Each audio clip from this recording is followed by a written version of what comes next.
uchunguzi ule tumefanya na tulibaini kwamba yule alikuwa ni wale wavuvi. Mindu kuna bwawa pale la maji ambalo linatumika kuteka maji pana na kusambaza kwenye mji wetu wa Morogoro. Kwa hiyo alikwenda kuvua pale na kwa bahati mbaya aliteleza akawa ameingia kwenye ile shimo na akawa amekufa. Kwa hiyo kifo chake kimetokana na kunywa maji. Kunywa maji na kushindwa kuogelea kuweza kujiokoa. Wamekuja kumuokoa hao wapiganaji wetu wa upande wa zimamoto na uokoaji akiwa tayari ameshafariki. Kwa hiyo tukio la upelelezi ulikamilika na maiti ile ilikabidhiwa kwa ndugu kwa ajili ya mazishi na wameshafanya mazishi tayari.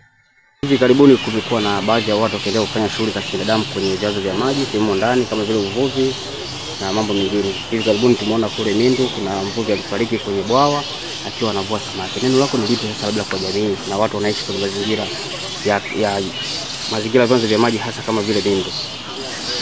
Kama bodi ya maji bonde la Wamerugu tunawaasa jamii wasifanye shughuli za kibinadamu kwenye vyanzo vya maji, kwa maana athari zake ni kubwa. Kufanya shughuli hizi kwenye vyanzo vya maji zinakuwa zina athari kubwa ambazo zinaweza tusizione kiurahisi kwa sasa hivi, lakini madhara yake mengine makubwa yanakuja kujitokeza kwa baadaye. Kwa hiyo sote tushirikiane kwa kutunza ili tutunze vyanzo vya maji.